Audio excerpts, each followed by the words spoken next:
Hello there, guys, and welcome back to my channel for yet another What We Really Learned from the past Chelsea game. And this time, thankfully, we got revenge for the FA Cup finals. Chelsea managed to beat Leicester City 2-1 at Stamford Bridge with, let's not deem it quite the battle of the bridge like Stamford, like obviously against Tottenham back in the day. But even JT was seen tweeting on Instagram saying like it reminded him of that game. And it was lovely. Like, I had a great time watching it. The only thing that wasn't so great is that we couldn't take our chances again. But, you know, at the end of the day, it was great. Fans were back. They were in good voice. Of course, we have Jam joining as well, who was actually at the game. So he will share his experience from that side of things as well. Of that side of the coin, you know, shout out, Miz. But Jam, first of all, how you doing? It's been a minute. I hope you're well.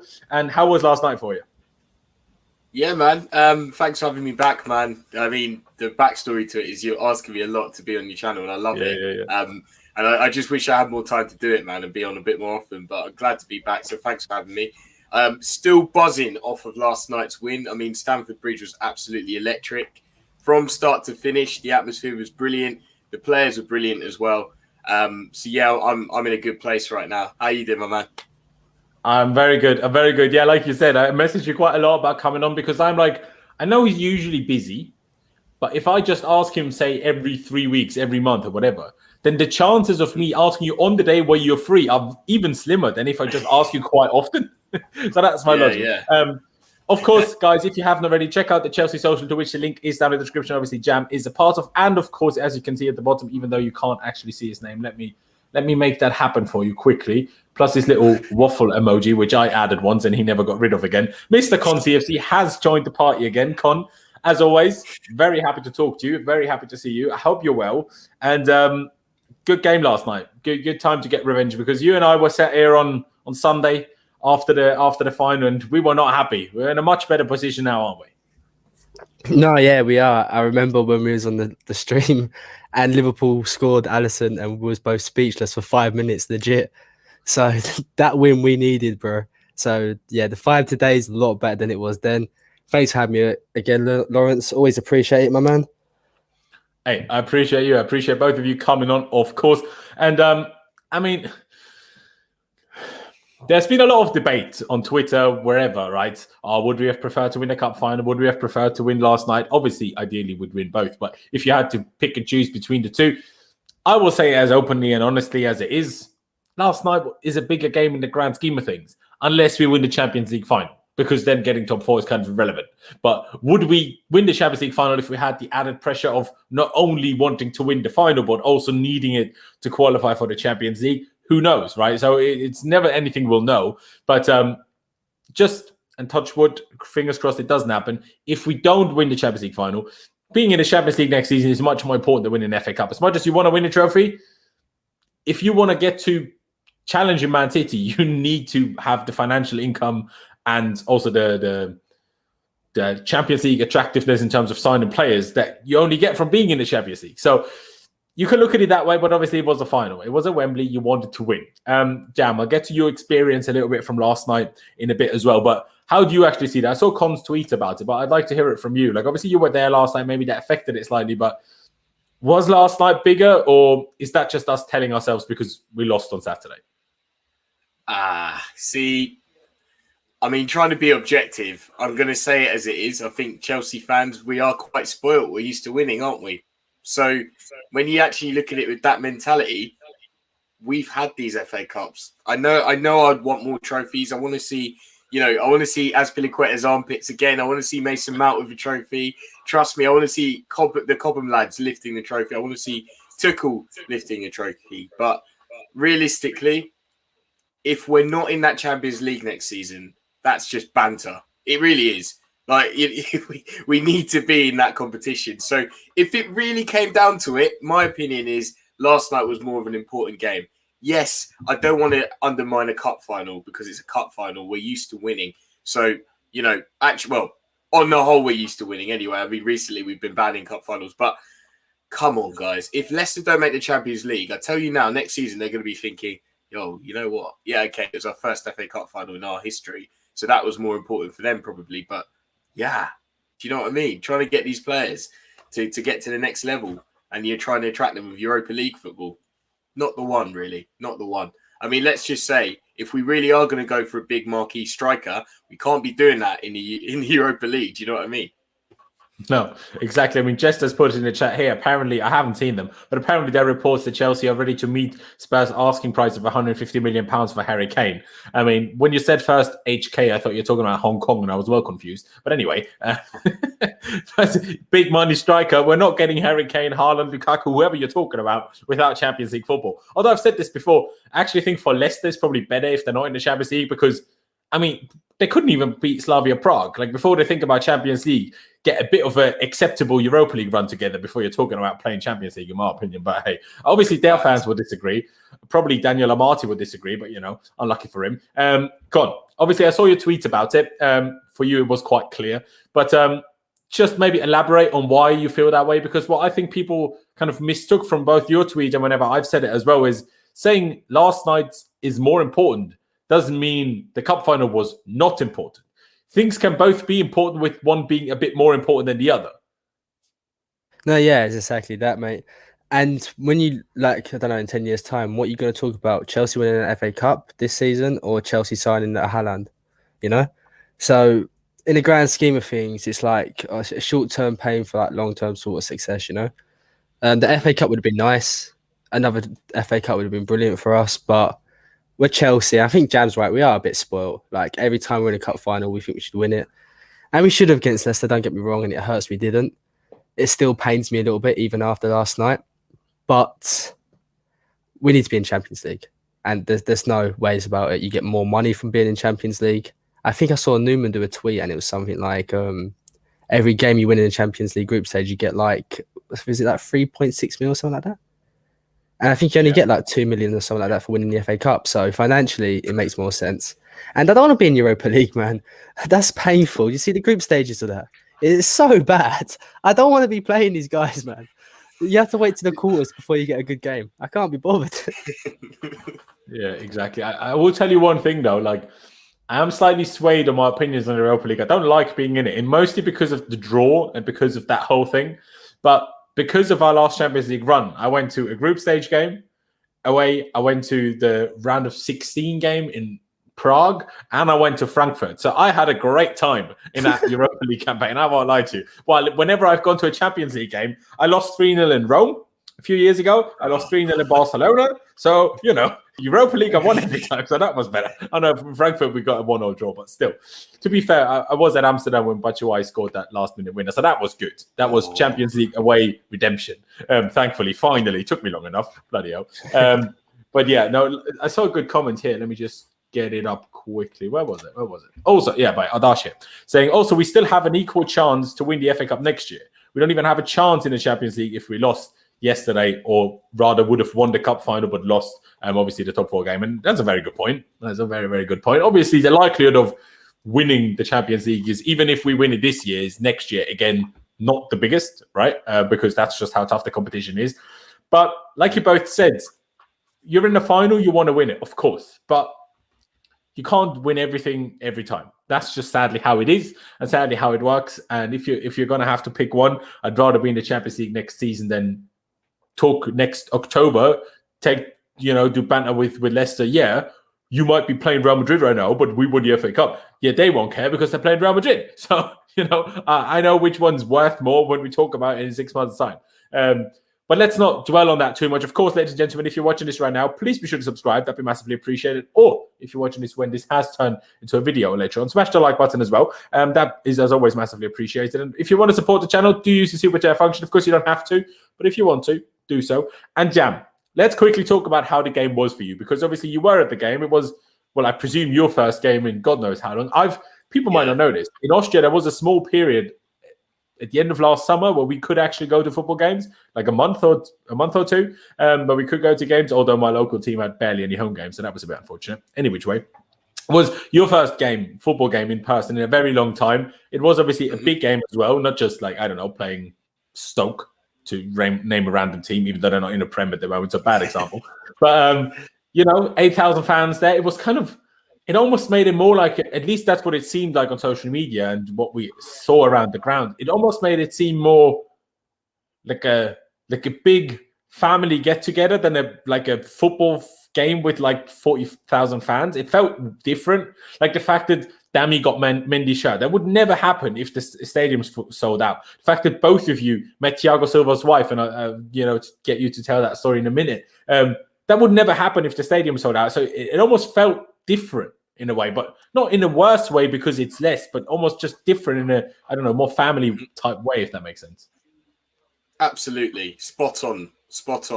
I actually first saw, I met Jay McIntosh, the other co-owner of the Chelsea Social, big up Jay, for the first time as well. We only knew each other online for the last year or so. But I just met up with Jay outside Fulham Broadway. And then she walked past with her family. There were like 4 of them. And it was crazy. Like, I saw her and I was like, that's Thiago Silva's wife. And Jay was like, no, I don't know. And I just kind of went, it probably isn't or whatever. And just absorbing all the atmosphere, like meeting up with Dami and Anita, like seeing those guys and seeing Cy Phillips as well was just unreal. It had a weird feel because it wasn't as busy as usual, but it was nicer because you kind of felt a bit closer to the team and a bit closer to everyone else that was in the stadium, if that makes sense. And they were a bit more lenient on going places. You could get to the toilet straight away. Do you know what I mean? It was a nice experience. But gosh, those 8,000 fans, all of us were loud. It almost felt like it was full. It was just electric. Everyone just had a real good feeling about them. It was unreal from start to finish. You know, like I said, walking down Fulham Broadway, getting into the stadium, when they came out onto the pitch, and the players felt that immediately, and they showed us what they felt on the pitch. Do you know what I mean?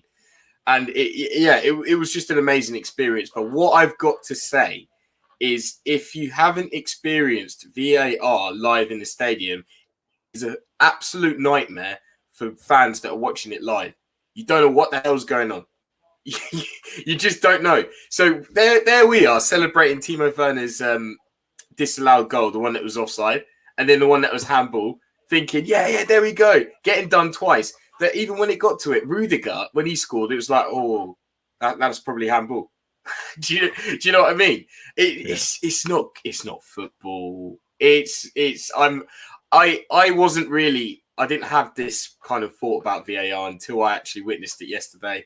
It's just not for me. It really isn't for me. But do you know what? Let me get back to being positive about it. It was an unbelievable feeling yesterday. And meeting Thiago Silva's wife was brilliant. At half time, it was in the West Stand sort of concourse, and we just saw her, and she was just getting pictures taken, and just like, yeah, we went up to her. Anita, Dami, myself, we just went up to her, got a picture, and she's just full of energy. Do you know what? Big up Bella, because she's authentic. Do you know what I mean? She's really adopted the team as her own, and she's putting all her passion, all her energy, all of her support into it. It's just great to see. It really is.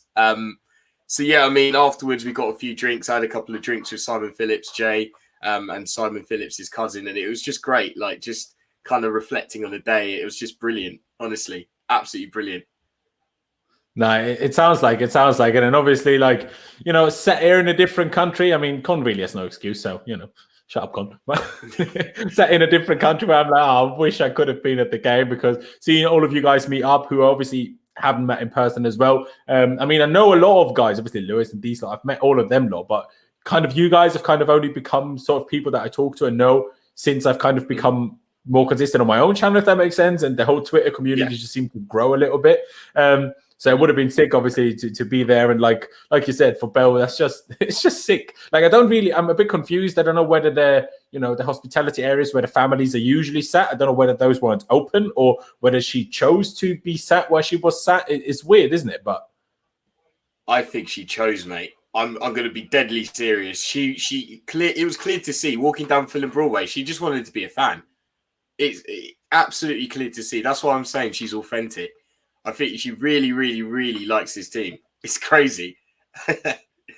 Yeah, it is. And like, it's the same thing for him and her. Like, you know, a player's wife, if you've been here for God knows how long, you obviously, the more affectionate you grow towards the club. But they've not even been here for a season. It's actually insane. And I quickly, because you brought it up, I know obviously you wanted to talk about positive things, and I'll get Con's thoughts about things in a minute as well. But about the VAR thing, because Sean O'Reilly made a comment here, I always think of what if Maradona's hand of God goal had been disallowed. Now, England fans would love it because you might have 2 World Cups. Who knows? So, you can't look at it that way. It's because for me, VAR is a weird one. I've been at games with VAR. I just don't remember it being any game where a VAR decision was a decisive decision, if that makes sense. Obviously, it didn't end up that way yesterday anyway. For example, I was at the Bayern game when we lost 3-0.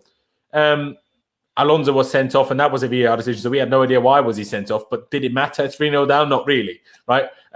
Also, that game against Spurs 3 days before that, when, I don't know, was it Ndombele or one of their players should have been clearly sent off for a really bad tackle, which was infuriating at the time. But could I have told you, honestly, whether I saw that better from the stand to know I should have definitely been sent off or not? So I was equally as clueless whether he would have given him the red card or not. I had no idea anyway in the stadium, if that makes sense. And I think the one thing you will have, ask Leicester fans about VAR, because what the celebration that it took away from you yesterday, it almost gave them. It's almost like a different type of celebration that you have, which didn't exist before VAR, if you get me, which I'm not saying is necessarily a good thing, but it's just a different thing, if that makes sense, which brings a different type of emotion into it. Yeah, it does. It does, to be fair.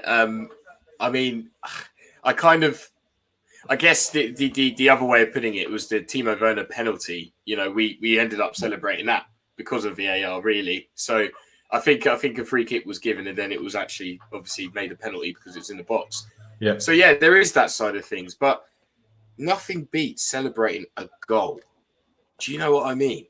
Like, even if your keeper saves a penalty, it's for literally like a few seconds. But when you celebrate a goal, that's your next 20, 30 seconds. You're all over the place. Do you know what I mean?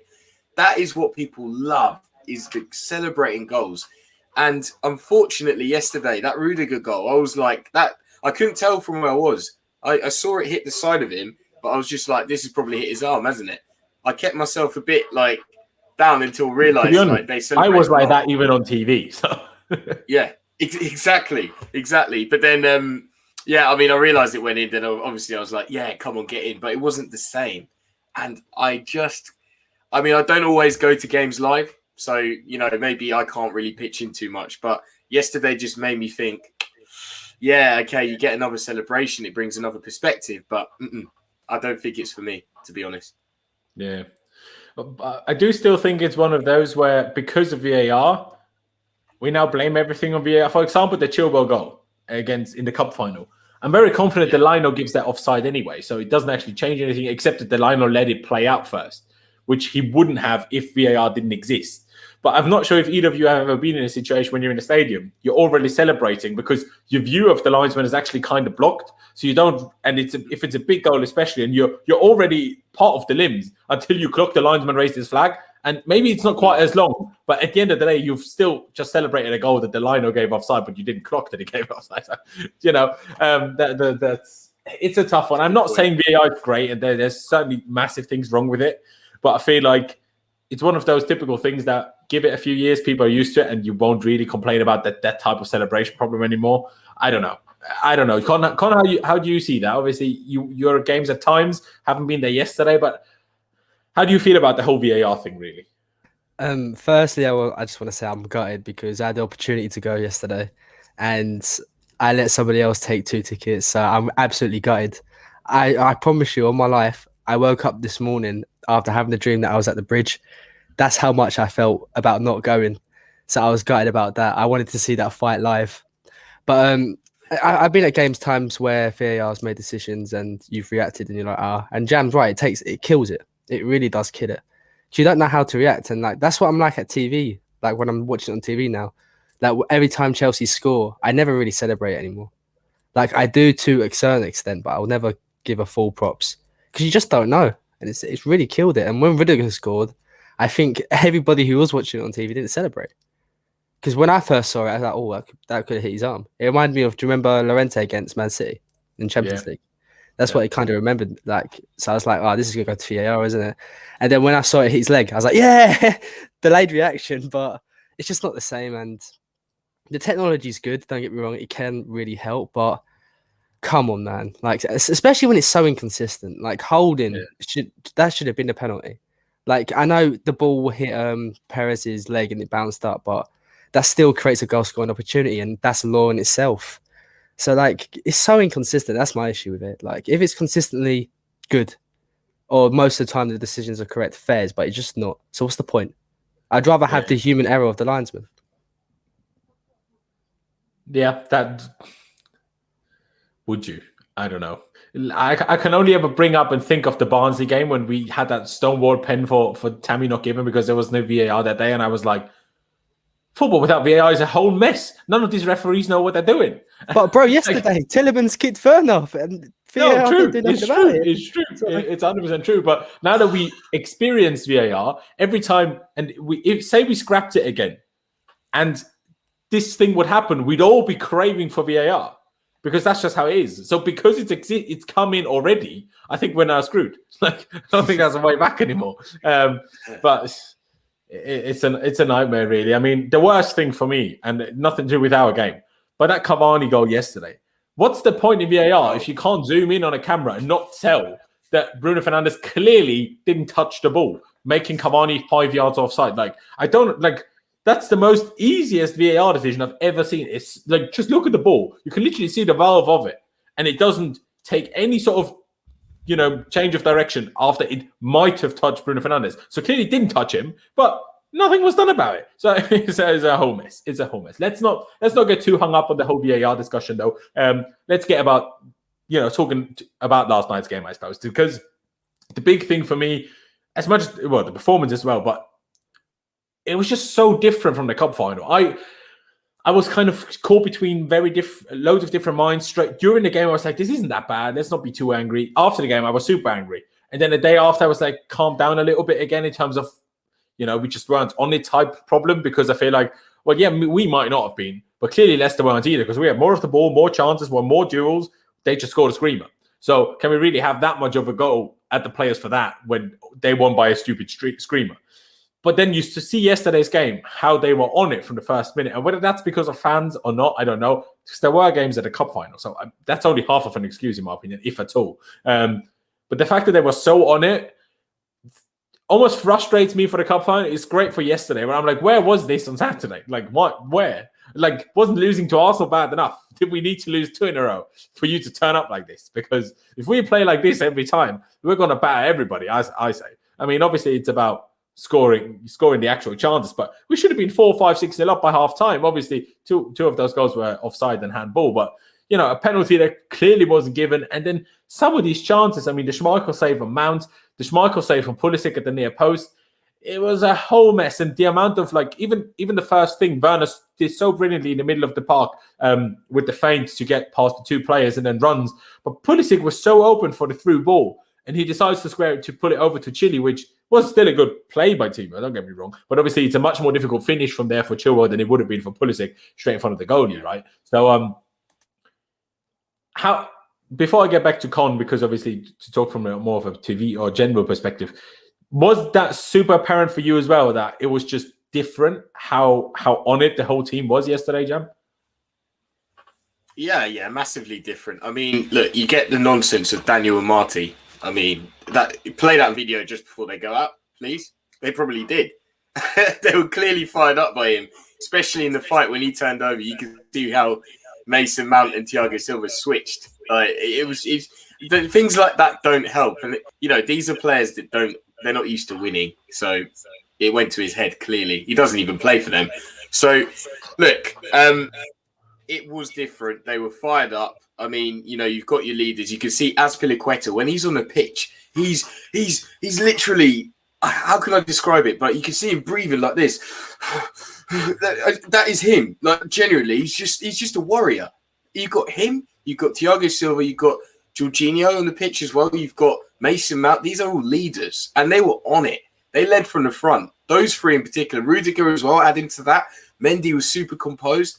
I think it sounds like an easy thing, but when you just start games on a level and you're on it, not just keep ball for the hell of it, then it's just so much easier to get through the game. And Leicester just got pinned in, couldn't get out, and they suffered. And they can get go up any gears. Do you know what I mean? They were just done. They were done out there. But I just love that intensity from Chelsea. It needs to happen just 2 more times. Do you know what I mean? Just 2 more games. Play like that, lads, and we have a chance of being the Champions League champions. We do. And we'll get a top 4 spot secured. Do you know what I mean? 100%, 100%. I mean, hey, we could have top 4 secured tonight if Burnley do a job. So, we'll see. Come on, Chris Wood. Honestly, that'd be brilliant. And like Rudiger said after the game, and I love the quote. He's like, well, unfortunately, some of their players don't know how to celebrate, so we had to punish them. I was like, what a quote. Love that from you. Love that. And, oh boy, did we punish them. Not in terms of scoreline, but in terms of we battered them in terms of football team against football team. We literally made them look like silly idiots that should have nothing to do with top 4. Honestly, Fulham were closer to us than they were. Like, it was a mess. Yeah. It was honestly a mess. And we should have done a little bit more with it. But one last question to Jam, Con, before I get to you. Has it given you kind of the perspective that a player like Aspie, quite possibly also a player like Timo, are those types of players that if you see them in the ground, you will have automatically less criticism for them because you see things that you don't necessarily see on TV, while at the same time also, you also don't see things that you do see on TV. The whole offside thing, you don't know what he was actually offside. Obviously with VAR, it's a bit different now, but especially before VAR, if the liner gave offside, you couldn't even be really angry at the player because the liner might have just been wrong. So, but now I suppose we're in a position where he's offside. It's frustrating. The fact that he was offside 41 times already this season, more than any other player, it's not a stat you want to have to your name. It really, really isn't. And that's more than bloody Morata. Myself and Pice checked yesterday. Even Morata wasn't anybody these numbers. It's a mess.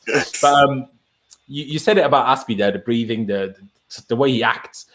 You'll never really see that on TV. And I feel like that might be one of the reasons why, especially people that go to Stamford Bridge, have a lot more love and admiration for Aspie than some people you see online that don't get. And that's not a negative to them. Some people don't get the chance to go to games. But I still think it's one of those things that the players can't do nothing about. Yeah, I'm glad you asked this question because I was reflecting on this morning. There are a few players that I just need to shout out quickly.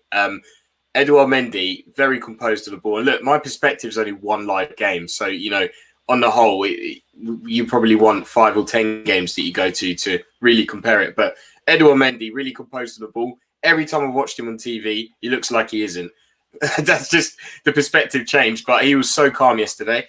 Thiago Silva, composed and just a commander at the back, conducting the line.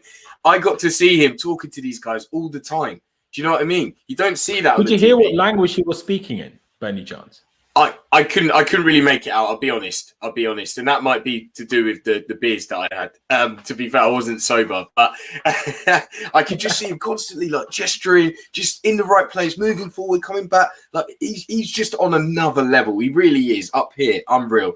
Aspie, as I said, just a born leader, a warrior. He just wants to get stuck in where he can. And he brought out some Samba skills, we got to see that. That was right in front of us. It was sick. And look, you said Timo Werner. Timo Werner, he got so much love yesterday. It was unreal. Like you probably heard it constantly. Timo, because he is always on the move, right? This guy, I actually genuinely think he's quite crucial to the way that we want to attack. I know we need to score goals, but he's crucial because his movement is unreal and it's very difficult to mark him. And he just creates pockets of space for other players.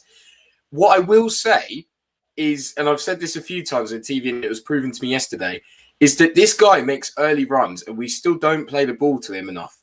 He really, honestly, you could see these runs and he was getting so frustrated sometimes. I know he's always offside, but I feel like the chemistry still needs to be worked on. Like, because with the way he makes his runs, play the ball early, even before he makes his actual run, play it and he'll get it. Do you know what I mean? Leicester, they mastered that with Jamie Vardy for years. Not so much this season, but previously, just play the ball early. See what happens. Do it a couple of times. I think we need to play into his strengths a little bit more, but he was really good live. He was really, really good. To be fair, they all were. Jorginho constantly, again, talking, dictating the play. It was unreal. It really was. Mason Mount. How can I forget him? I used to call him a Duracell buddy, and it's because he's always on the move. He is so busy. Just seeing constantly moving in people's faces. It was unreal, honestly. Unreal. And yeah, I mean, look, ask Con when he's back at next season when he's at a few games, like, because I'm telling you now, he'll back this all up. I'm pretty sure of it. It's unreal.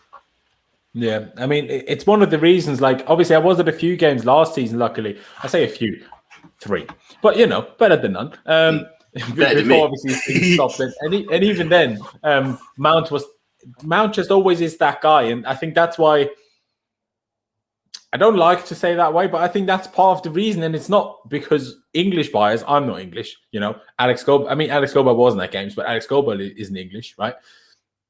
We like the guy because we see what he does, and I understand sometimes if you watch games on TV, Mount doesn't do everything perfect. Yes, he should have more open play assists. 100% he should, but the kid's 22, man. Like Frank Lampard was barely coming to Chelsea at 22. Before they was playing at West Ham playing relegation fights. Do you know what I mean? Like, 22. Think about this. And obviously not everybody is Messi and Ronaldo, or Mbappe and Haaland, if you want to go that far. Not everybody can be that. But the Werner one is an interesting shout. Imagine we had someone like Cesc, because Jorginho can play those types of passes, but he just chooses not to, and usually doesn't put quite enough power on it, which is frustrating to me. But imagine we had Cesc and a striker like Werner. I mean, Werner would still miss half of those, but because he'd have so many, he'd probably still have about 25 goals. Because, like you said, those runs are a good point. Con, to finally get back to you, sorry, I've kept you out of the loop for so long now. First of all, obviously you haven't been at the game, but do you think that could be a thing with the types of likes of Aspie, Werner, maybe a few others as well, that in person you just see a few things that TV won't ever bring across? Nah, 2000% agree. Especially with Aspie, you go to a game and you just see how much this guy does. Because the beauty of being at a game compared to TV is you see the whole pitch all the time. So you can see everything what's going on. Well, if you can see more than one thing at once, that is, and you're not tunnel vision in the ball. You can see a lot of things at games. And my advice to anyone who has never been to a Chelsea game, just go to a football game and you will appreciate so much more. I promise you will appreciate so much more. Because I remember when I went to my first Chelsea game, right? And the pitch is so much smaller than you think it is on TV.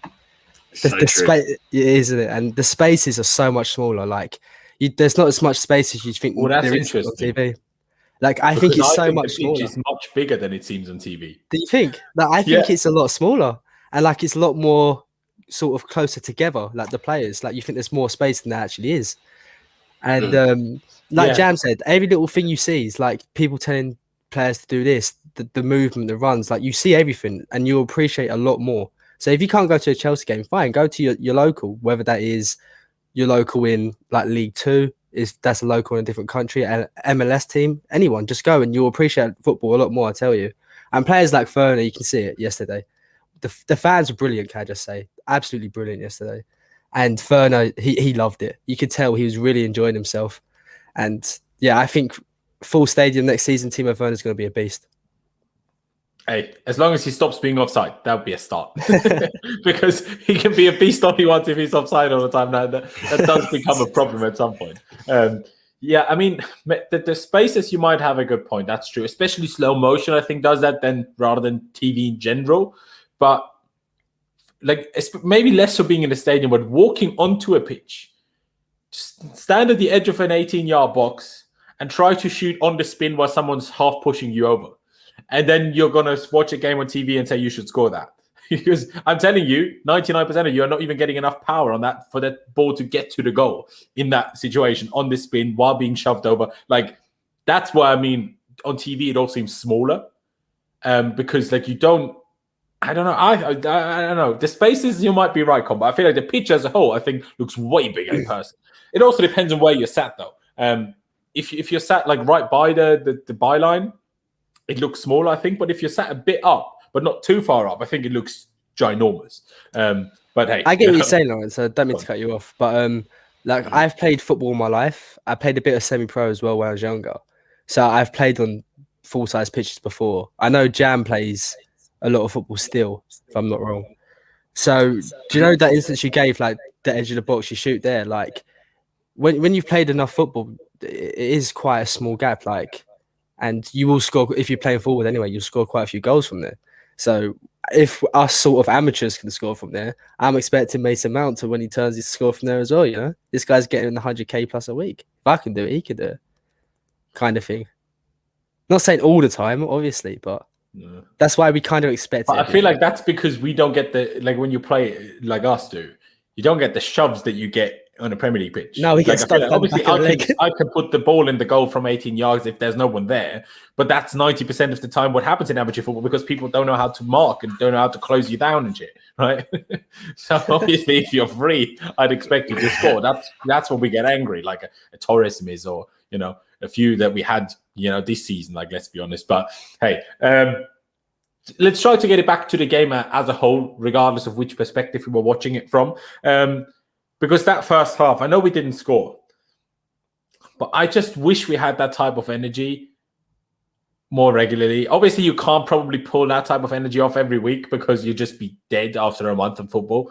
But still, the energy in winning the ball back, in carrying the ball up front, forward passing so consistently, forward movement so consistently, but also the reading of the play in the defensive area where there was Rudiger, Thiago Silva, Reece James, but also Jorginho and Kante at times before he came off.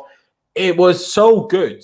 Just obviously the finish wasn't quite there at times, but we was doing so many things so right. And sure, you can make a little bit of a case for Leicester. I'm sure they were a tad hungover and tired and not as fresh and not anywhere near as up for it as we were. So, I'm sure the same type of performance as yesterday wouldn't have made us look that much better than them on Saturday, if that makes sense. But still, that was honestly a big deal. Like, honestly, it was a big deal how good we were in the first half, wasn't it, Con? Yeah, no, I agree. And how we started, it was brilliant. We played really well yesterday, like really well. Best we played for a while now, to be honest. I think we played better against Leicester than we did against City, to be honest. Even in that second half, I think it was better.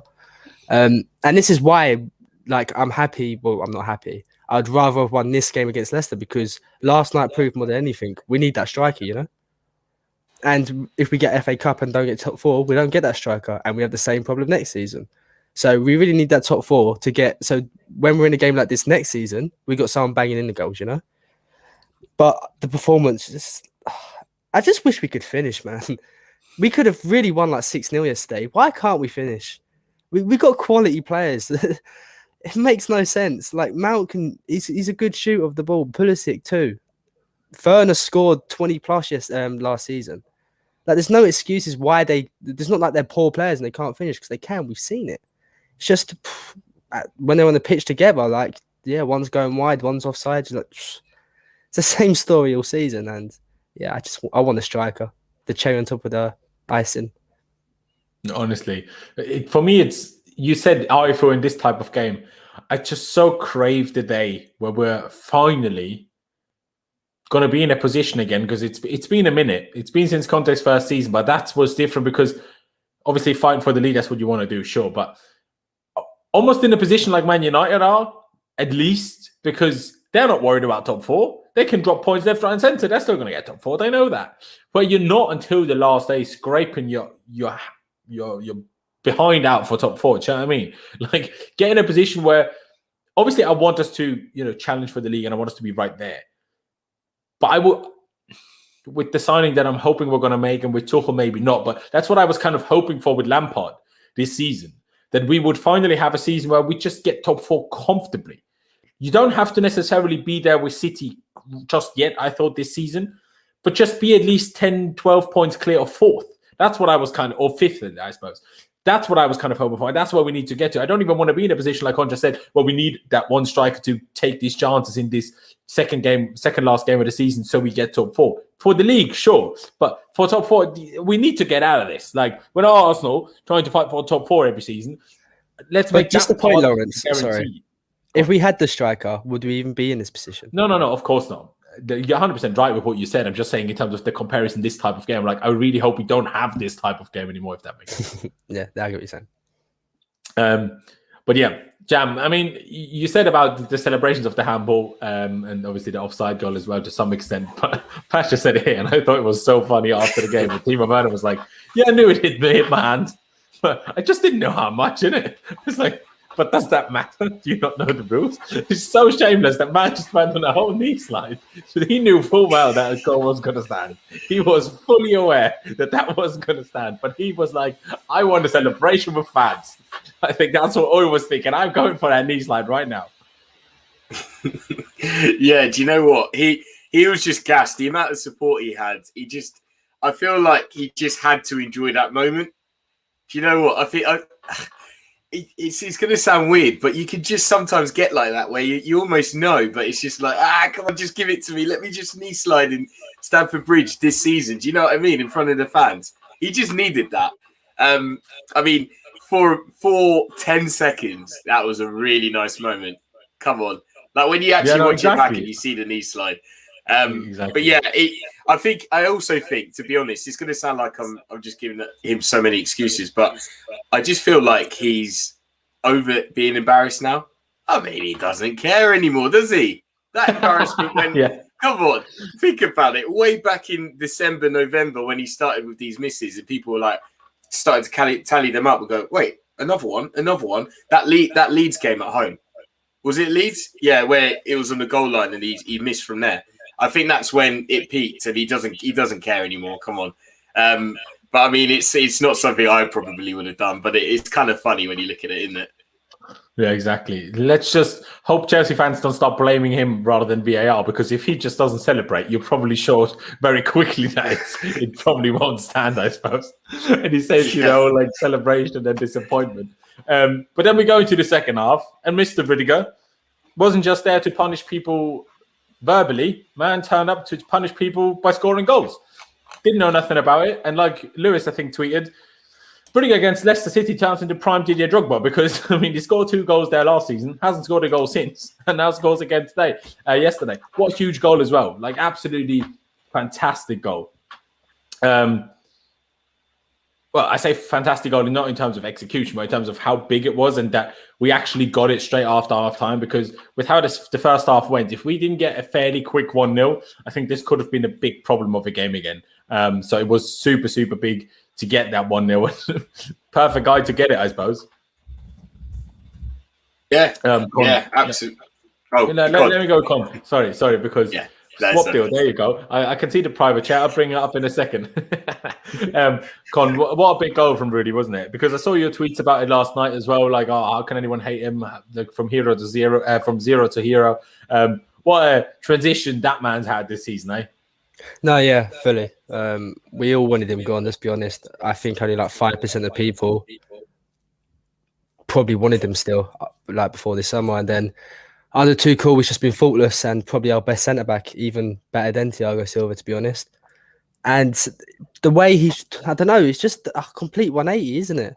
And like, he shows he cares for the club. Like, you mentioned what he said yesterday. He also said some of their players need to know that this club is bigger than them as well, talking about Chelsea. So like, he proper loves the club, and I'm getting captain vibes, I think if Asby leaves soon and Rudiger's still around, I think this guy should get captain, because I don't think anyone shows more fight or heart on the pitch than Rudiger does for us. Yeah, I mean, I have my opinions on that. I'll share them in a minute. Jam, what do you make of that? First of all, the comment in comparison, in connection with the goal, and then I suppose as a captain shout. Yeah, Rudiger and me have had a roller coaster ride, man. Woo! It took me some convincing to come back from West Ham away last season when he finished us. Do you know what I mean? I just lost the plot with him. And then he was in the sidelines. But look, big up Rudiger with, in the face of adversity, he rose up and he met the challenge head on. And I think that shows a really, really headstrong character. And his game's improved. I think he's brilliant at the moment. He's probably one of my favourite players, because I think in a team of 11, you need a balance of personalities. You don't want everyone to be the same necessarily. And I think he's our team nutter. Do you know what I mean? He's the enforcer. He needs to be on that pitch, starting fights, getting in people's faces, doing his the roulette skill, and charging around like a raging bull in a china shop. Do you know what I mean? But like, honestly, when Con said the captain shout, I'm actually okay with it. I'm genuinely okay with it. Yeah, okay, maybe there was a bit of foul plays. There was a bit of a rumour going around about, maybe what part he had in Lampard going or whatever it was. For me, look, at the here and now, he's a quality player. He's one of our best players. And he needs to be playing in that defence again and again and again. Like Con said, he's actually probably our best defender at the moment. Do you know what I mean? So, yeah, big up Rudiger. He's young enough to still be at this club for a while. He can have that captain's armband. Probably not before Mace, in my opinion, but, certainly as a vice or something, definitely. Yeah, that's why I come in to agree. Like a vice captain, a third captain, if you want to have something like that. Because for me, he's a little bit rash to be a first captain, because the captain, you don't calm a captain down, because the captain shouldn't go into a position, like Drogba after that Champions League semi against Barcelona. Terry and Lampard wouldn't have done that. Drogba was still one of our captains, if that makes sense, but you can't have your main captain do that. Or for me, Rüdiger feels a bit like an Ivanovic, this hero that sometimes we're super angry with, and then sometimes he bangs out these wonder performances, acts still like a captain, is this physical machine. Do you know what I mean? Like, for me, Rüdiger is very similar to an Ivanovic in terms of stature that he could have with the club, especially if obviously we win next week. So I just think it's maybe a tad too rash to be a captain for me, because, who calms the captain down? And Rüdiger needs calming down every now and again. So that's basically my perspective on that thing. On that thing. But it's an interesting one. Apparently, it was a fake account. All right. So initially, Con, I'm just going to bait you out real hard. In this private chat here, it said, Fabrizio Romano said on his podcast that Tottenham see Tammy Abraham as a priority replacement for Harry Kane. Jam is like, wow, swap deal. Con's like, apparently it was a fake account. Pain. So, that was a quick death of that funny story that we had going on here in the private chat. But I suppose we move on. In the end, we did get a penalty, which I don't understand why people were like, oh, it was a bit soft. I'm like, bro, you clipped him on the heel. It was inside the box. No debate. Yeah, it's not as stone wall as the first one, but that's just because, the first one was so stone wall, not because this one wasn't one. Anyways, we get the pen, even though Mike Dean bottled that as well. At least VAR actually turned up this time. Jorginho does what he does. Little hibbity hop. Puts it home, as he does. Brilliant. And we're 2-0 up. And after that, and I suppose even after the 1-0, did you feel that as well, Jam? Every time we score 1-0, we're not anywhere near as aggressive anymore. The press stops. We stop the press much earlier in the pitch. The progressiveness in our passing stops. The intensity in our runs stops. We're just like, okay, we're 1-0 up. We would like to score a second, but we don't have to. And I feel like, obviously, our defense has been very good since Tuchel, so we can do that. But still, not after the week we've had. I feel like we should have been right there to get a second pitch match boom straight away. Obviously, we did in the end, but that was, just because the defender was a bit of an idiot for clipping Werner's heels rather than us being so close to getting a second goal, really. Yeah, I take your point on board. I've noticed this quite a lot. For years. Yeah, it's been a while, actually. You can never really rely on 1-0 victories, you know what I mean? Or winning by one goal. It's not enough. And yesterday, especially, we had the bit between our teeth. We could have just gone on again and again and again, really. But maybe that just proves that we do need a better striker or someone that's just more clinical. Something needs to change in that sense. Yes, obviously Leicester will have their part to play. Their mentality shifted slightly, but they were still poor. So yeah, like you said, we could have still capitalised on that and got another goal and aimed to just carry on the way we were playing. We didn't really need to kind of switch that and start keeping the ball a bit longer. Do you know what I mean? We may as well have just done what was working before. So I get your point. And, that's actually something Chelsea need to develop on going forward into next season. Maybe a pre-season will help, stuff like that. You never know. But I do see it as more of a weakness, like you kind of suggesting there. And hopefully, getting a better striker in, perhaps, having that pre-season, the new signings for this season settling down a little bit, getting used to the country, the league and everything. Maybe it will all tie in and, we could be a bit more dominant on that front. Hopefully. Con, what about you? What did you make of the second half, I suppose, after we obviously Rüdiger made it 1-0? Because, I don't know, I was like, well, where's all this energy from the first half gone now? Where is it? Obviously, like I said, we got the 2-0, but it was like, kind of not lucky the 2-0, but it wasn't like we weren't peppering that goal anymore, and just happened to get a penalty because the defender decided to be an idiot. So what did you make of the first half? Let's say between the 1-0 and the 2-0, I suppose. Yeah, we dropped off after we scored the first goal. Kind of expected. Tried to control the game a little bit more, a bit more passive. I think we really wanted that one first goal first. I feel like, I don't know, Tuchel and the team felt like if we scored first, we don't lose. And for good reason. They've shown us if they can get a goal, they can go on to win any game. So, yeah, so it's definitely a bit more passive. Werner gets a good pen. VAR actually does good for once. So, but I don't know. We don't kill off games, but it's kind of because, the inexperience in the front line, I guess. Yeah. If you look at the experienced teams like your Cities, etc., the teams that have been together for a while, not every one of their attackers is quite young. They can finish and kill games off. They're used to it. They've been there before. It's still fairly new to this Chelsea group. I think Jam's right. We need the pre-season together. Tuchel having them for a decent amount of time, working on what he wants, get that chemistry up. And then I think next season we'll start finding Werner more. He will start having more shots. Kai Havertz will get more opportunities and score more goals, I think we'd have a more stable attack as well, where it's not always chopped and changed, and we'll see more of the same each week. So, yeah, I just think we've got to be a little bit patient. Like, I think still next season, regardless of who we sign up front, we'll still have a few games like this because we're still fairly young. But, yeah, hopefully in 3-4 years' time, we're like City. 100%. I mean, but for me, it isn't even just the fact that we don't take the chance, because between the 1 and the 2-0, I can't really remember us having any real chances. For me, it was like the fact that our press wasn't anywhere near as high anymore. And I'm not sure if that's to do with age, maybe a little bit, maybe nerves because of how important this result was. But, and I don't want to talk about negatives too much. Obviously, Kovacic made a bad mistake to allow them to get one back.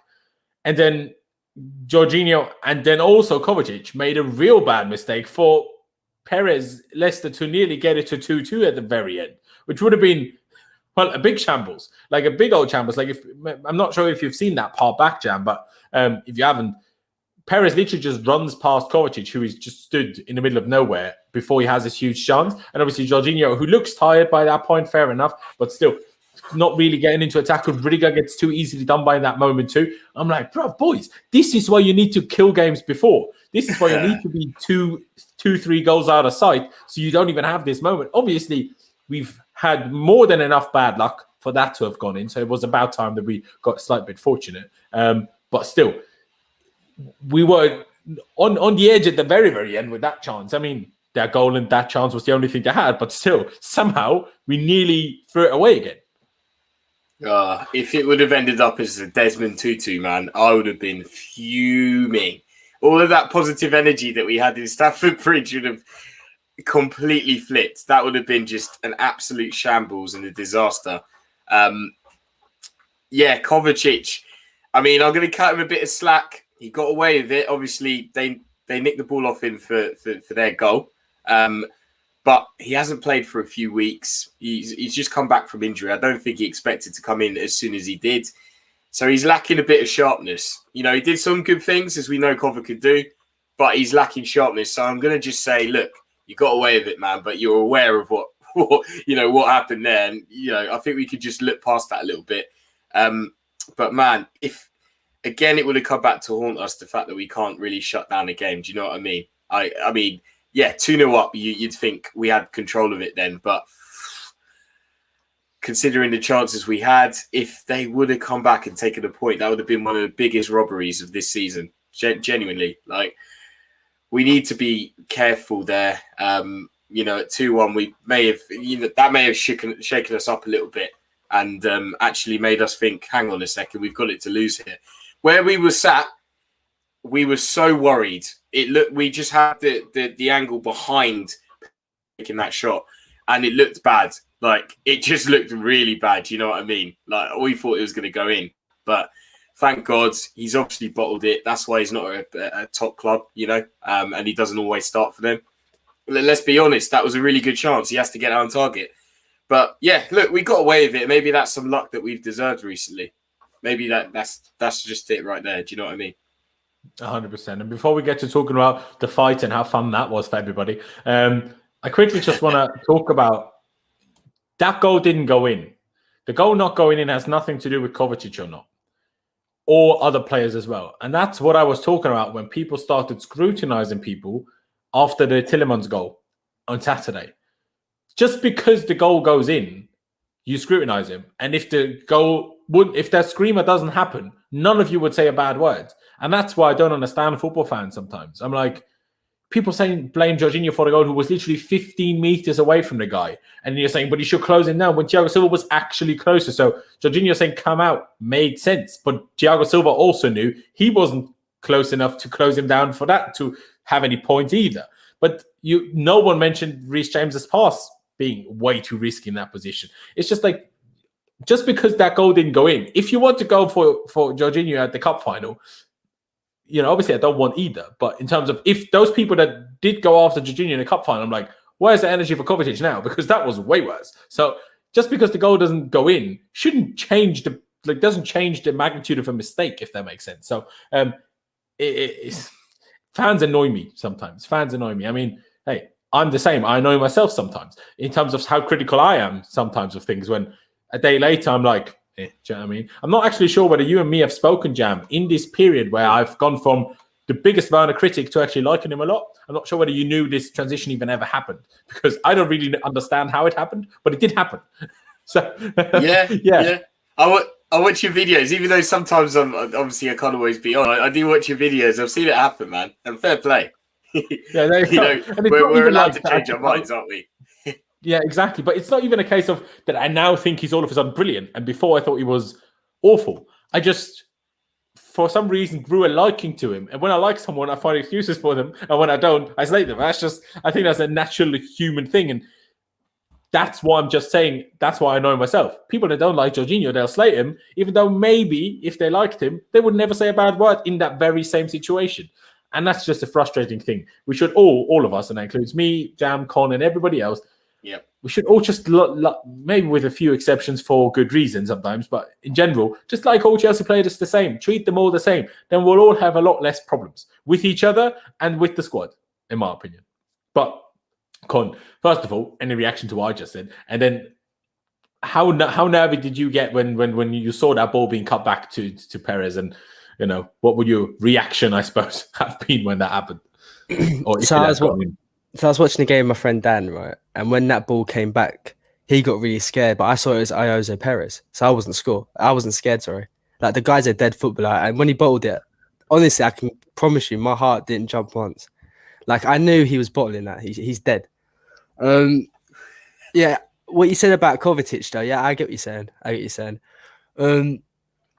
People pick and choose who they criticise, and J5's always the one most criticised, and that does my head in. Because I think, the thing that really annoyed me with J5 getting so much criticism in the cup finals, we didn't score.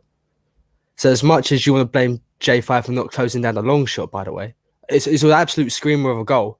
So it's not like they worked it really well, so I made a big mistake. He scored a screamer. Let's just take that away from him. But we didn't score either. Like, we didn't score against Leicester. How can we win a game if we don't score, And defensive players always get in the neck at Chelsea, and attackers not so much. So, yeah, same energy. To be honest, I've got more into the thing where I don't criticise anymore. I just try to look for the good and hope things improve, be a bit more positive instead of, was it pessimistic? Is that the word? There you go. Yeah, there you go. See, 100 IQ. But no, you was right there. You can't not criticise Kovacic, even though I thought he was fouled by Ndidi. He doesn't play the ball. So I don't see how that's not a free kick for the first goal. Yeah, I mean, it's a very similar thing. He gave a free kick against Werner for Werner doing a very similar thing to one of the Leicester players. I wouldn't have given either as a foul personally, but hey, if that's your line and you give that one as a foul, you have to give the other one as a foul as well. And it's just indeed, he comes across him and puts his leg into Kova's leg without winning the ball. So how's that not a free kick? It's not like a shoulder to shoulder. His legs touched his.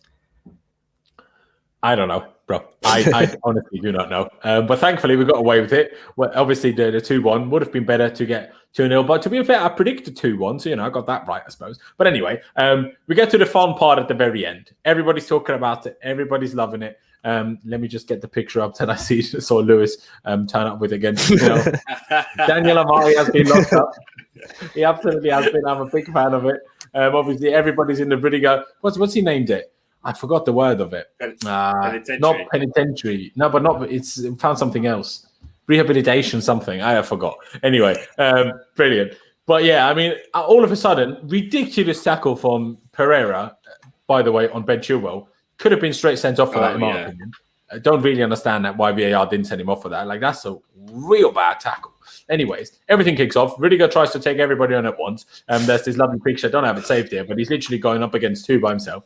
And then it all starts to kick off. Everybody gets involved. The next thing I see is Mendy storming in. This 6'5" mad dog just storming in like a crazy person, just pretending to be Moses, just splitting the sea of people with his huge ass arms.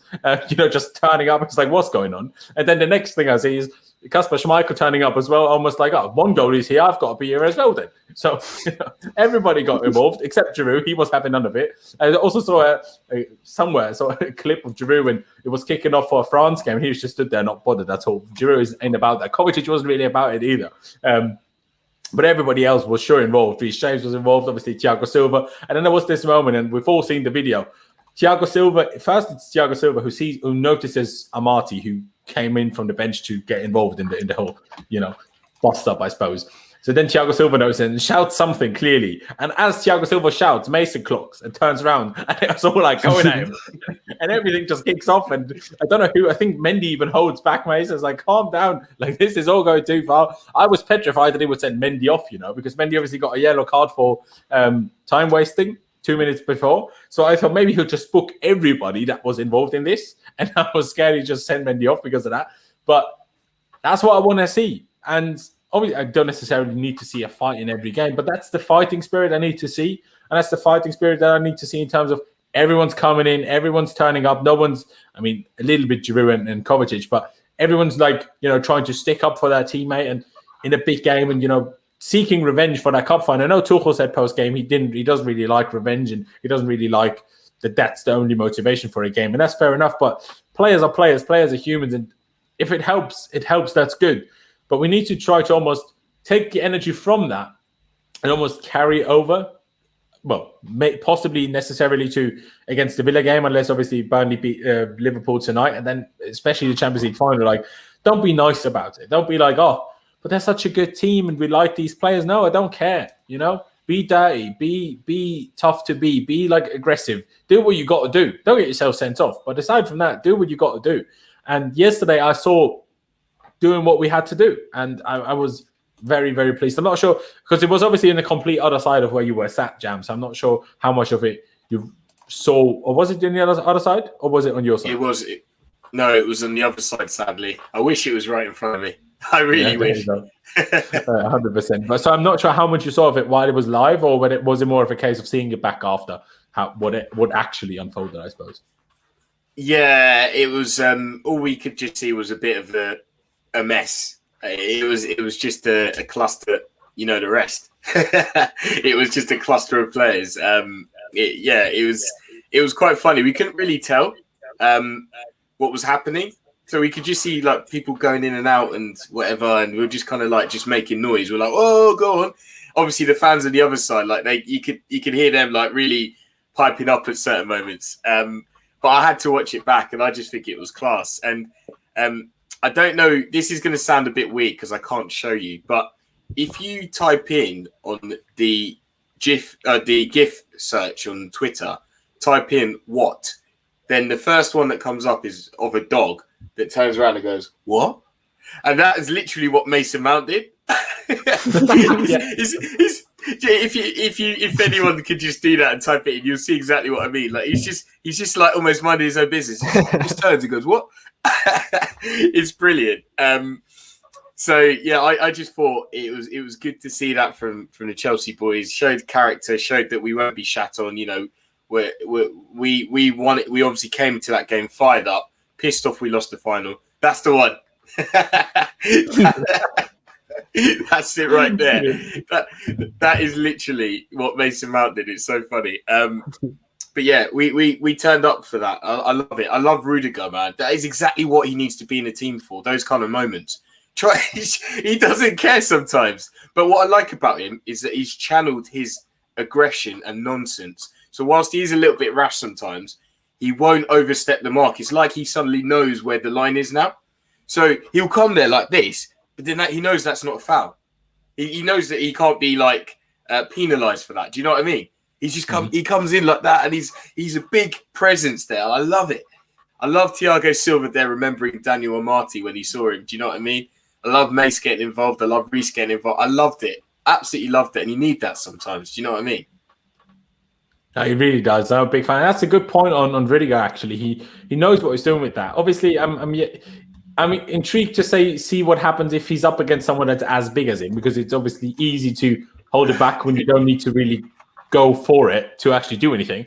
When it was Suarez or obviously yesterday, and say Wes Morgan turned up, what would we have got from Rüdiger in that sense? But it was just good to see. Like, I like it, and I mean, Patch is saying here, passion emerges. Yeah, I full well admit I love a bit of passion. And what do you call it, passion? Like 100%. We did for Gary Cahill. That's a bit different, maybe. But it needs to be a mix of passion and playing well. But if you play well and show passion, I like you more than if you just play well. It's just what it's going to be. And if you don't like that, well, unfortunate for you, that's just me as a human.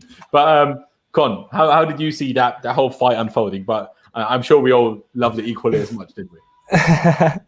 So when I saw it happen, right, and I saw Rüdiger, I was like, go on, Rüdiger. I was getting excited. And then when I see Mendy come over and just started moving, man, I got so gassed. I was like, I was shouting and everything. Mendy got me too gassed. I was like, this guy's a big one. I was so happy. Like, I needed to see that. After the last two games, I needed to see that fight and passion from the players. And it just reminded me never to get in beef with Mendy, because this guy's going to move me quick. And the next thing I know, I see Thiago Silva and he's beefing the Marty. I'm like, where's this happen from? Then Aspilicueta turns around and Mason Mount all beefing the Marty. It's like, what's going on? And then we got the better of them there as well. That's what's beautiful. You love to see it. And then I saw a video afterwards where you see little Pully go to help Chilwell, who got tackled. And you're just like, So that's where Pully was like, Chilwell, all of this kicking off. Chilwell's just injured on the floor in the back. Now, let's be honest, Pully's not doing much in the fight. He's quite small and he's quite skinny, so like he went to help his mate. But Rüdiger and Mendy, they're mad. And then Suma comes over. Like, what Leicester fan, like players thinking? Like, Suma, Rüdiger, and Mendy, are you mad? Are you mad? And then Reece had this moment as well where he just stormed in between three people, just like pushed people. I was like, what's up? we got a solid team. But Mendy gets me too gassed, man. Like, I'm going to be watching that for a long time, seeing Mendy just come over. It's just... Somebody replied to me saying gatekeeping. I was like, for God's sake. It was so funny. I bet he had a smile on his face as well. Yeah, he did. But I'm not sure if you clocked, but there was this moment where Jorginho was slightly out of it, for probably similar intelligent reasons as Pully a little bit. But you could see in the background Zuma, who obviously came on at right centre back by that point. Zuma was just not just storming in. Zuma was marching in. He was like, "Hold up, I'm in, right? I'm coming." And then out of nowhere, you see Jorginho turning up, trying to calm Zuma down. Don't know what Zuma was planning to do, but Jorginho just runs in there. Everything's kicking off behind him, but all he's busy to calm Zuma down, making sure he doesn't even go there. It was a whole mess. It was brilliant. It was absolutely brilliant. Ladies and gentlemen, by the way, so if you're watching, first of all, subscribe and smash the like button right now. That'd be absolutely brilliant. Couple of last things that I do want to discuss. Obviously, the small negatives that we had. Obviously, Kai Havertz actually picked up an injury in the cup final, which none of us knew about, which was a bit unfortunate. There's a chance he's fit for Villa, but there's at least it's likely that he's going to be fit for the Champions League final if he doesn't make the Villa game. And also N'Golo Kante, obviously, had to come off after half an hour. Tuchel said after the game, if I understood him correctly in French, I think he said he came off before the injury, just like, so it was partly precautionary, but he also said it was a big risk to bring Cover on for an hour because he was only ever intended to play like 20 minutes.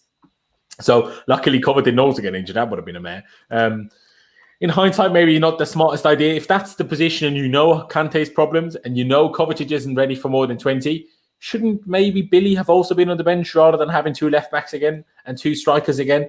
I'm just thinking. But anyway, in the end, it worked out well. But those are obviously the only real negatives. Kante's and Kante's possible injury and Havertz's injury. Does that worry you, or did the kind of performance, except from Kovacic's mistakes, almost re-galvanize that confidence we had a month or two ago, where Kante wasn't playing because Kovacic and Jorginho together were just so brilliant? Jam, let me go with you first. I think I've had loads of points this season where I've been worried, because one of those three have been injured. Do you know what I mean? And then I've been pleasantly surprised. What I'm going to say about this squad is that I'm not going to underestimate them too much. Okay, there are certain players, like let's say Mason Mount, for example, you don't want to be injured. He needs to be in the team, I guess. But I think we've got enough cover. There's a guy that we were all ranting and raving about because of his recently good performances, Christensen. Maybe we missed him in the 2 losses a little bit, but we didn't need him yesterday. Do you know what I mean? I think it will be all right. The midfield, I think Kova, Jorginho could do a job. Jorginho, Kante could do a job. Even Kante and Kova, I think, could do a job. I'm not too bothered about it, to be honest. So the injuries are a bit annoying because it's obviously towards the crunch time of the season. Havertz, I'd like to see him play, at least for Aston Villa. Do you know what I mean? I don't really want, even though we need to win the game, I don't want Timo necessarily playing both of those games. I want him playing one or the other, only because I think there is an element of trying to keep things fresh for the final. But I suppose there's a week in between games, so that's not too much of an issue. We have a good break between now and Sunday as well. Obviously, it's Tuesday to Sunday. Yeah, that's very true. I mean, I'm just thinking out loud here, so I'm kind of contradicting myself. We've all had those thoughts, man. Go on. That's it. I mean, to be fair, I'm not too bothered overly about these injuries. Just protect our key players. Mason Mount, please be okay. Kante, I mean, I want you there for Man City. Just be okay for Man City. That's all I'm asking. Aston Villa, I don't think we need him, but just be all right for Man City, man. Please. Then we're good. Yeah, I think we're good, to be fair. No, 100%, I agree. For City, we need Kante. I haven't decided in my head yet who I want next to him. Jorginho makes more sense, but I also think the energy of Kovacic makes more sense. But the type of discipline of Jorginho makes more sense. So I don't really know that yet. I just know I want Kante to start the final. Hopefully he's fit. And hopefully not like the Europa League final where we start him with that ruins him for next season, if that makes sense. That's not what we want either. But you touched on Mason there. Honestly, I was perma pants when he went down there after that clash of knees. I'm not sure how well you saw it in the ground, maybe, but you could see from the replay that he didn't twist his knee, so I wasn't super scared for real bad injury. But he just looked in so much pain when he was sat on the floor there, didn't he, Con? But obviously, touch on Mason, but also obviously the Kante and Kai, what you make of that. When I saw Mount go down yesterday, my heart dropped, and I was honestly saying, "Please be all right, Mount. Please be all right, Mount. Please," because we can't lose him. We can't lose him for the next 2 games. They're too big.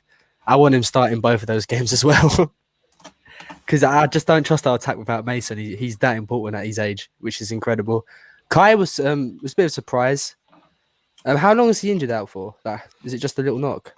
Yeah, Tuchel said he felt his hamstring, but he might still be back for Villa. But he also said maybe the physios and doctors can pull off a miracle, so he's back for Villa. But it sounded like he's pretty confident that he's back for the final at least. Yeah, so probably give Tammy Abraham a send-off against Villa. I'm joking. But, yeah. Well, if Burnley beat Liverpool tonight, I 100% agree, start Tammy. Yeah. Nagolo has to start. I agree with you guys. He has to. He just has to. He has that energy. He's like 2 players in that midfield. And I'm like you, Laurenz. No idea if I want that to be Cover or Jorginho next to him. Or I know I need Nagolo there. And big up Tuchel, man, because he took off Nagolo quick.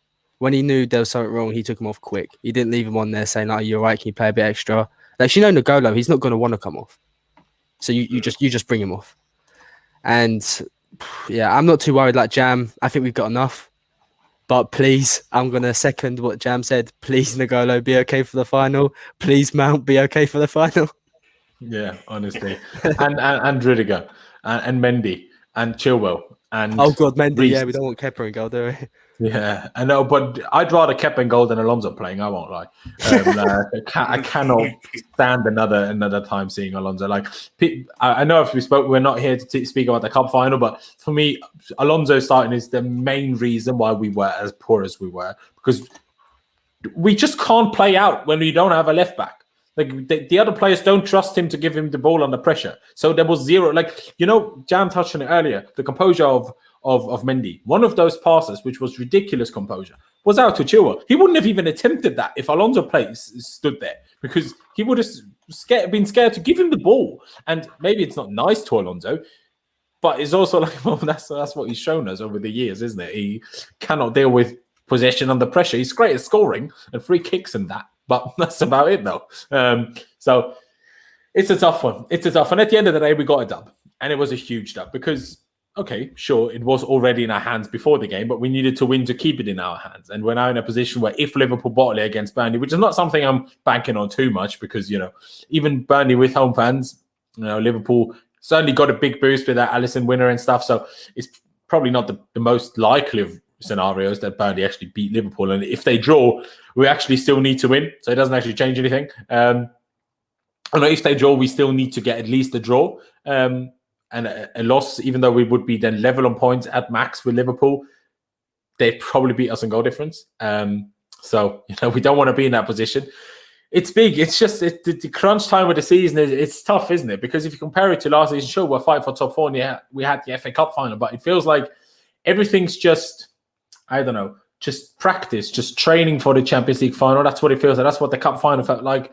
That's what yesterday felt like. It's just like I feel like we were so angry after the cup final because we were not sure because it almost told us, oh, can we win finals? And that almost made us scared for the Champions League final.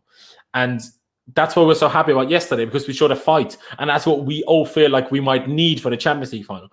And that's what I feel like it all comes down to. That's why all of it kind of doesn't matter if the Champions League final goes well. Like that's how big a Champions League final is. And we still have 10 days to go or something. I'm still petrified. I'm already petrified. Just thinking about it, makes me a bit tense. Sweaty hands, and I'm not in a good state. I don't know. I'm not sure if you're the same, Jam, but I'm a mess just thinking about it. Yeah, I think any game against Man City is a bit intimidating, isn't it? Even though we have got 2 wins against them in the last 2 times we played them, we still all remember what they did to us back in January. They taught us a lesson. That was peak. Yeah, things were very different then. But then that is a Man City in form doing what they can do best. But you say that. They had 11 players missing due to COVID that day. Man City? Yeah. They had a 14-man squad that day against us. You're very right as well. I'd completely forgotten about that. Jesus Christ. Oh, man. Well, look, they lost to Brighton yesterday as well, didn't they? Yeah. It was interesting. They had 10 men. 80 minutes of the game or something. Yeah, that's true. And then they managed to score a goal with 10 men even, which shows how good Foden is. He worries me, by the way. I'm very worried about him. But look, it kind of shows that they can still be got at as well. Brighton are quite good. They cashed in their XG for once. But look, thinking about it, it's the Champions League final alone. It's against Man City. That's another issue. And hopefully we don't need to win that game to be in that competition next season. Because that would be I don't know if I'll be able to watch that game. Do you know what I mean? I'll be that nervous. But yeah, it worries me. But yesterday kind of won me back a little bit. If I can see something convincing against Aston Villa, yeah, I'm game. I'll be backing the boys a bit more. Do you know what I mean? And as long as they could just give it their best shot, that's all we can ask for. Then what will be, will be. Do you know what I mean? No, 100%. Con, what about you? You have similar feelings, or more scared, more confident? How's your mind right now? I needed last night. I needed that show of fire, that show of passion, the performance, all of it. If that fight didn't happen near the end, I wouldn't have been as happy as I was after the game. So I think us fans needed that. And as for City, if you're ever in a Champions League final when you're not scared of the team you're playing, then I don't know what to say, because you should always be scared of that team regardless, And We're a much better Or you side than shouldn't be Leicester. scared of anybody. Maybe that's the other approach. But I wasn't scared of Leicester when we lost to them in the cup final. So it just shows it's a one game. It can go either way. And if we look up for it like we did against Leicester, we can beat City. They're not unbeatable. Don't get me wrong. They're good, like really good, but they're not unbeatable at all. And it's their first Champions League final too. So they're going to be nervous because this is the one piece they haven't got. And if we could be the team to take that away and win a second one, so they don't sort of equal us in kind of trophies, that would be even better, wouldn't it? The superior oil club. Superior oil club, yeah. There you go. Now it would be big. And go on. Were you going to say something? Oh no, sorry, I just said love that. Yeah, there you go. Yeah, exactly. Try to take it away from them. They will be nervous. They're also, let's be honest, they will be the favourites. Like, as much as we beat them twice, everybody still knows they won the Premier League. God knows how many points they're ahead of us, right? They are still the favourites. So, and what do Chelsea deal with best when we're not the favourites? Because who have we dropped points against whenever we were favourites? Yeah. Well, who did we bought against? Arsenal, Leicester in the cup final, big game, but we're the favourites. Do you know what I mean? Like, I think for our team, it's a better position to be in anyway. In Champions League, battered Atletico, battered Real Madrid, Porto. We were good, but obviously, it was a bit tense. It was a bit tense. Almost the worse the opponent got, the more we struggled. So the fact that we play Man City, if anything, puts me in a good mindset. But obviously, we need to turn up, and we can't be almost frozen by fear, frozen by nerves. That's the big thing. That's the important thing. But hey, we took a big step yesterday towards at least, avoiding the scenario that Jam mentioned in terms of winning the Champions League final, also being, our only route to playing in the Champions League next season, because we don't want to put that pressure on the players. I know that's the pressure we had in 2012, but it's a different situation. It was a different scenario. It was a different type of team back then.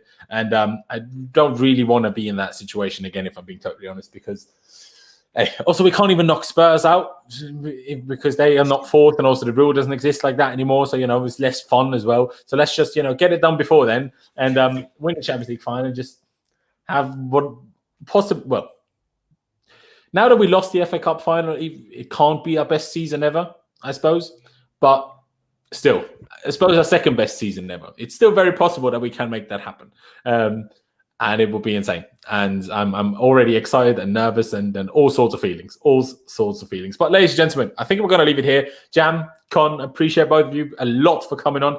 As always, of course, thank you, Jam, for sharing your experiences from the game last night. Of course, Con, always love your beautiful insight, my friend. Follow both of them on Twitter. Check out, obviously, the Chelsea Social on YouTube. All of these links are down in the description below. Just check that out. And while you're there, while you're scrolling back up, hit the subscribe button, because why not? I know we just hit 10K. Amazing. But we're on the road to 15K now. So get subscribed if you haven't already. Smash that like button. That'd be massively appreciated. But yeah, ladies and gentlemen, thank you guys for watching. Up the Chelsea, upwards and onwards. And I'll see you next time.